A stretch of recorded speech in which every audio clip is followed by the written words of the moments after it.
नमस्कार दोस्तों, स्वागत है आपका न्यूज हंट में। तो दोस्तों, दुनिया के 37 देशों में भारत का डंका बज चुका है। दुनिया के जो अमीर और शक्तिशाली देश है वो खुलेआम ये कह रहे हैं कि हम भारत की फॉरेन पॉलिसी को कॉपी करते हैं। जो भारत विदेश नीति में कदम उठाता है, हम फिर भारत को देखकर वैसा ही कदम खुद भी उठाते हैं। और आपको बता दूं कि जिन 37 देशों में भारत का डंका बजा है ना, ये तो वो देश थे जो मौके पर मौजूद थे। इस समय पूरी दुनिया में ये बात की चर्चा हो रही है कि कैसे भारत ने बहुत ही फियरलेस तरीके से अपनी विदेश नीति को रन किया है और किस तरीके से दुनिया के ऐसे शक्तिशाली देश जिनकी विचारधारा नहीं मिलती, जो कभी एक साथ बैठना भी पसंद नहीं करते, आपस में बातचीत करना भी पसंद नहीं करते, ऐसे देशों को भारत ने कितनी शानदार तरीके से हैंडल किया है, इसकी चर्चा पूरी दुनिया में हो रही है। दरअसल ये पूरा मामला जुड़ा हुआ है यूएई से। यूनाइटेड अरब अमीरात पूरे अरब वर्ल्ड का दूसरा सबसे शक्तिशाली और सबसे ज्यादा अमीर देश है और यूएई के एक बहुत ही प्रभावशाली मिनिस्टर जो वहाँ के राज परिवार से भी जुड़े हुए, वह एक बहुत ही बड़े इवेंट में हिस्सा भी ले रहे थे, जिसमें यूएई के अलावा करीबन 37 देश भी शामिल हो रहे थे। और उसी इवेंट में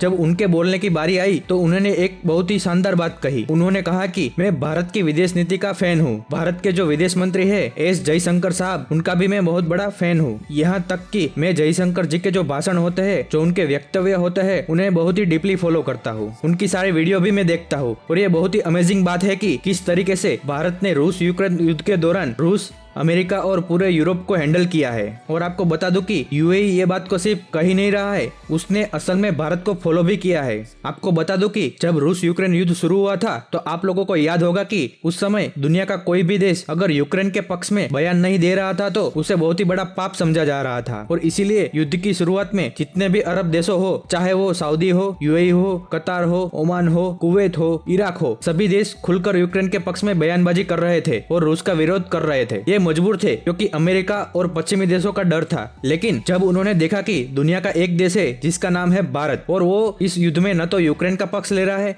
न ही रूस का पक्ष ले रहा है और दोनों पक्षों को अपनी बेहतरीन डिप्लोमेसी के तहत बहुत ही शानदार तरीके से हैंडल कर रहा है और दोनों को अपना दोस्त बनाकर दोनों से फायदा भी उठा रहा है, तो उन्होंने फिर भारत का अनुसरण करना शुरू कर दिया और भारत की तरह ही रूस के साथ संपर्क साधने शुरू कर दिए और फिर अमेरिका और यूरोप दोनों को एक साथ हैंडल करना भी शुरू कर दिया और इसका उन्हें जबरदस्त फायदा भी मिला। पिछले महीने ही इन्होंने रूस के साथ मिलकर ऑयल की सप्लाई में कमी कर दी, जिससे कि तेल महंगा हुआ और इन्हें तेल का मोटा मुनाफा होने लगा। इतना ही नहीं, इन्होंने हथियार पर भी एक बड़ा ऑप्शन मिल गया है। दरअसल पहले अरब देशों के लिए ये जरूरी था कि सिर्फ अमेरिकी हथियार ही खरीद सकते थे, लेकिन अब रूस से दोस्ती करने का एक ऑप्शन भी मिल चुका है कि अगर अमेरिका ये धमकी देता है कि हम तुम्हें हथियार नहीं देंगे तो मत दो, हम रूस से खरीद लेंगे। यानी कि भारत की फॉरेन पॉलिसी अपनाकर इन्हें बहुत ही बड़ा फायदा हुआ है और तभी तो पूरी दुनिया के सामने ये भारत की फॉरेन पॉलिसी का डंका खुद ही बजा रहे हैं। और आपको बता दूं कि ये तो कुछ भी नहीं, आने वाले कुछ महीनों में सेम ऐसे ही खबर है, ऐसे ही बयान आपको भारतीय अर्थव्यवस्था के बारे में भी सुनने को मिलेंगे। हालांकि इस पूरे मामले में आपका क्या मानना है, कमेंट करके जरूर बताइएगा और चैनल को सब्सक्राइब करना मत भूलिएगा।